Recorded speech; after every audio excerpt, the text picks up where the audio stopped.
The collapse never announces itself with dramatic music or cinematic warning. It arrives quietly, in the form of smoke on the horizon, a power grid that does not come back online, a storm surge that pushes farther inland than any forecast predicted. In those first hours, survival hinges not on optimism, not on gear accumulation, but on physics, physiology, and time. And that is precisely where many so-called survival products become lethal. Because in an actual emergency, wildfire, grid failure, winter blackout, hurricane aftermath, the margin for error shrinks to almost nothing. Oxygen levels, hydration status, core body temperature, structural integrity, these are governed by measurable biological and mechanical thresholds.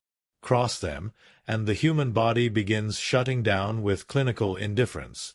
The tragedy is that some of the most aggressively marketed preparedness items actively push people toward those thresholds. Consider first the portable indoor propane heater, sold as a lifesaver for winter power outages. The danger is not hypothetical. When electricity fails in freezing conditions, hypothermia becomes a legitimate threat within hours, particularly for the elderly. A drop of core temperature below 35 degrees Celsius initiates measurable cognitive impairment. Below 32 degrees Celsius, confusion becomes severe. Below 28 degrees Celsius, ventricular arrhythmias become likely. Faced with that threat, people reach for combustion heat. The misunderstanding lies in the label indoor safe. The hidden science revolves around incomplete combustion and oxygen displacement. Propane, chemically C3H8, when burned efficiently with adequate oxygen, produces carbon dioxide and water vapor. But efficiency depends on ventilation, oxygen availability, and flame stability. In enclosed spaces, especially modern homes designed for energy efficiency and reduced air exchange, the oxygen concentration drops and carbon monoxide production increases. Carbon monoxide binds hemoglobin with approximately 200 times the affinity of oxygen. At concentrations as low as 400 parts per million, headache and nausea begin within hours. At 1,600 ppm, death can occur in under 2 hours. According to data from the Centers for Disease Control and Prevention, hundreds of Americans die annually from unintentional carbon monoxide poisoning, with spikes during winter storms and power outages. The deeper danger is cumulative hypoxia. Carbon monoxide does not just suffocate, it prevents oxygen delivery at the cellular level, shifting the oxyhemoglobin dissociation curve and inducing tissue hypoxia even when oxygen remains present in the air. Pulse oximeters may give falsely reassuring readings because they cannot distinguish between oxyhemoglobin and carboxyhemoglobin. The survival implication is brutal. A device intended to prevent hypothermia can instead induce silent, progressive asphyxiation while occupants feel only mild dizziness before losing consciousness. The escalation occurs when users combine these heaters with sealed windows and improvised insulation, believing they are conserving warmth, when in fact they are reducing ventilation below the threshold required for safe combustion. The transition is stark. In emergencies, combustion inside confined structures is not simply a heating solution. It is a controlled chemical reaction that demands engineering controls most households do not possess. Now shift to another widely purchased item: the tactical tourniquet sold in bulk online as essential bleeding control equipment. Hemorrhage is indeed one of the leading preventable causes of death in trauma. Military data from conflicts in Iraq and Afghanistan demonstrated that rapid tourniquet application dramatically reduces mortality from extremity bleeding. That evidence is real. The misunderstanding begins when untrained civilians assume that possession equals capability. A tourniquet is not a decorative strap. It is a device designed to occlude arterial blood flow by applying circumferential pressure exceeding systolic blood pressure, often over 200 millimeters of mercury. The hidden physiology involves ischemia. When arterial inflow stops, tissues distal to the tourniquet shift to anaerobic metabolism within minutes. Lactic acid accumulates. Cellular ion pumps fail.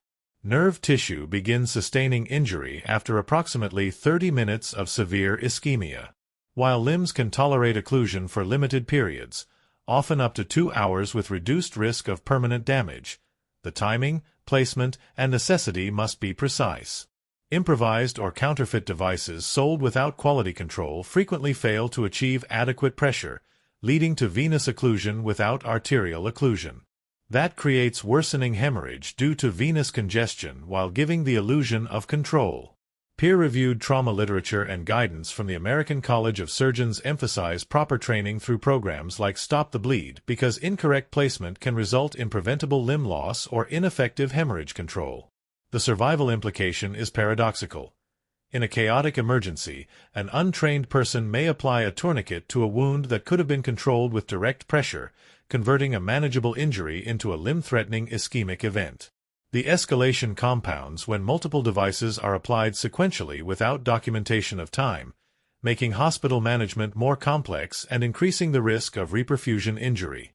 When blood flow is restored after prolonged ischemia, potassium and metabolic byproducts flood systemic circulation, potentially triggering arrhythmias. The transition here is subtle but critical. Tools derived from battlefield medicine operate within structured systems: rapid evacuation, surgical teams, monitoring equipment. Remove that system, and the margin for misuse widens.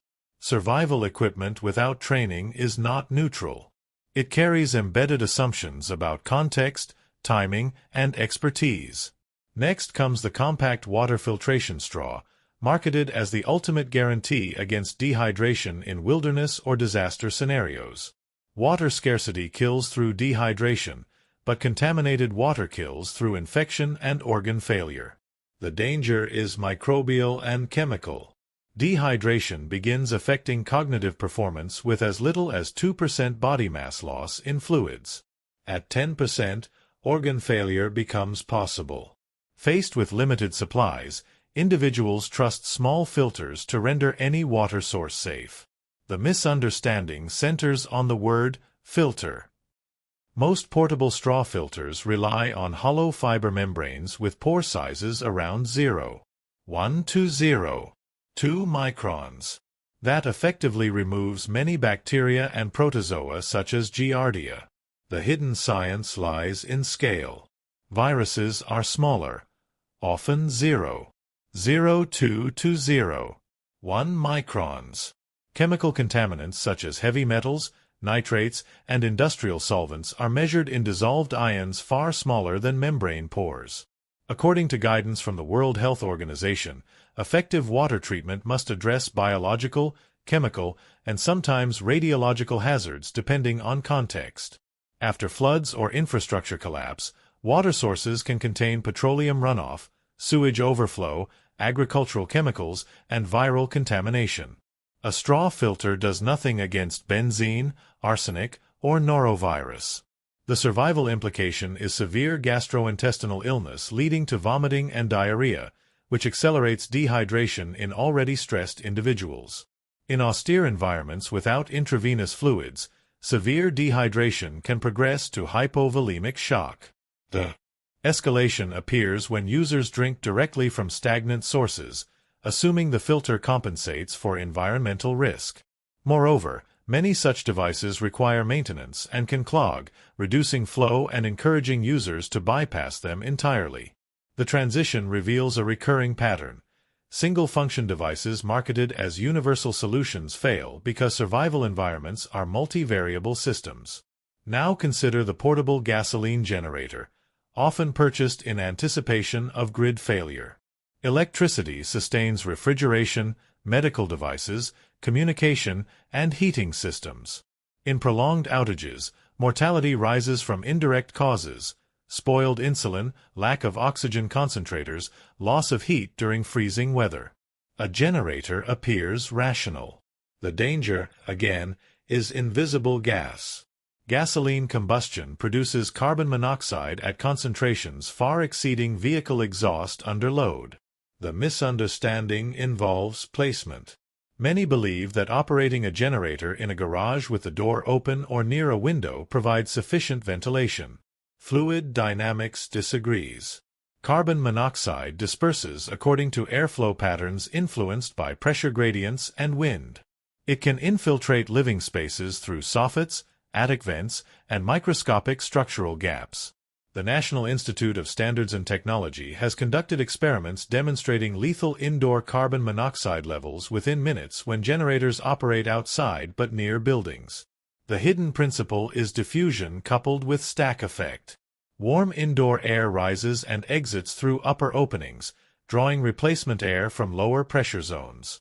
If a generator sits near the foundation, exhaust gases are pulled inward. Survival implication becomes immediate. Entire households can succumb overnight while sleeping, with no odor or warning. Carbon monoxide alarms fail when batteries are dead, a common scenario during prolonged outages. The escalation intensifies in storm conditions when debris forces generators closer to structures for protection from rain, compounding infiltration risk. The transition underscores a recurring biochemical threat. Survival products involving combustion fundamentally interact with atmospheric chemistry in ways marketing brochures rarely explain. Finally, examine the stockpiled long shelf life emergency food bucket. Caloric availability is essential. Humans can survive weeks without food but only days without water. Yet the danger lies not in the presence of stored food, but in its composition and preparation requirements. Many emergency meals are freeze-dried and sodium-dense. The misunderstanding is that caloric sufficiency equals nutritional sufficiency. The hidden science involves osmotic balance and water demand. Freeze-dried meals require rehydration. In water-scarce conditions, preparing them consumes precious supplies. High sodium content increases renal solute load, raising obligatory urine output.